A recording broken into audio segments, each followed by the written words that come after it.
They say destiny may delay, but it never gets lost. And sometimes the very place that rejects you becomes the place you are called to redeem. This is the unforgettable story of Chiamaka, a baby abandoned at the wooden doors of St. Michael's Catholic Church, a girl who grew up with questions but no answers, and a woman who returned 25 years later, not for revenge, but to save the very people who once turned their backs on her. It was a cold Harmattan morning in 1999. The parish compound of St. Michael's was still wrapped in silence when the catechist, old Pa Nana, stepped outside to ring the morning bell. But before he could swing it, he heard something. A small, sharp cry, the kind that pierces the soul. He followed the sound to the front door of the church. There, wrapped in a thin piece of Ankara cloth, lay a baby girl, shivering, weeping, abandoned. Pa Nana looked around. No footsteps, no note, no sign of the mother, just the baby, and the sound of her crying echoing in the compound. The parish women gathered. Some whispered, some frowned, some shook their heads. Who left her here? Can we keep her? Children dropped like this. Their stories never end well. But one woman stepped forward, Mama Ijeoma, a widowed teacher with a gentle heart. She knelt, touched the baby's tiny fingers, and whispered, "Your name is Chiamaka. God is beautiful, and so is your destiny." She took the baby home. Growing up was not easy. Children teased her. Abandoned child. Church door baby. Nobody wanted you. There were nights she cried into her pillow, asking Mama Ijeoma, "Mama, who left me? Why didn't they want me?"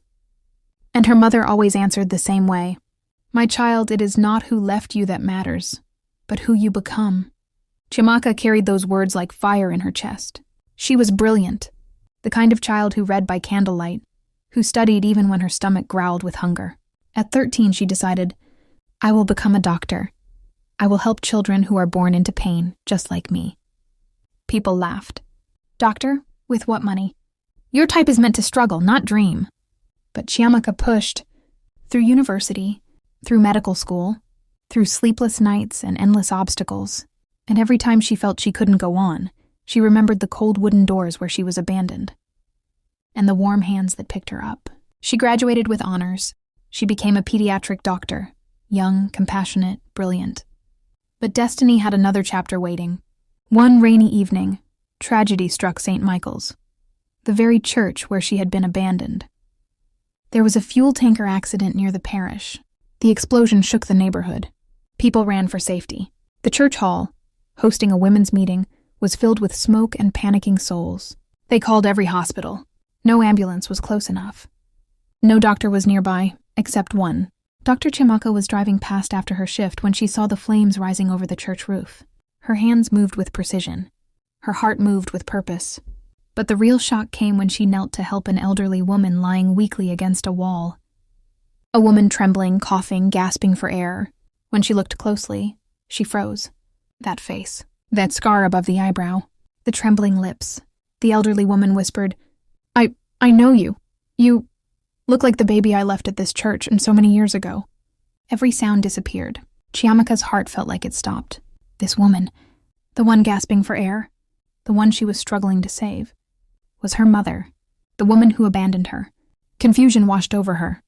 Anger rose. Pain she thought she had buried came rushing back. Her mother cried, "I was young, afraid, alone. I thought leaving you here was safer than keeping you. I have lived with regret every day." Chiamaka's hands trembled. She could walk away. She could let fate decide. She could let the past punish this woman. But Mama Ijeoma's words returned. "It is not who left you that matters, but who you become." And in that moment she understood. Forgiving her mother wouldn't change the past, but it would change her future. She whispered, "Let me save you." And she did. The fire spread toward the building. People screamed as the roof began to crack. Chiamaka carried her biological mother on her back. Through the smoke, through falling debris, through the chaos, she shielded children with her body. She guided the elderly. She gave instructions like a commander in a battlefield. When they finally reached safety, people stared at her, their mouths open, their hearts pounding. Someone whispered, "That's the abandoned child, the one we doubted." Another said, "She came back to save us." The parish priest held her hands with tears in his eyes. You were left at our door, but today God sent you back to save his home. Even her mother, weak but conscious, cried, You saved my life after I threw yours away. Chiamaka simply said, Sometimes God uses the rejected stone to build a strong foundation. Chiamaka became a local hero.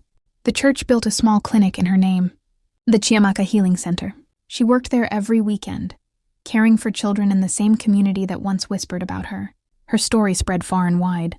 A reminder that destiny is not defined by how your story begins, but by the courage you bring to every chapter.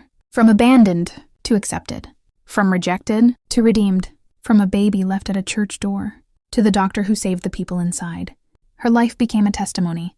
Sometimes the place that breaks you is the place you are destined to heal. If you enjoyed this story, drop a like and comment below.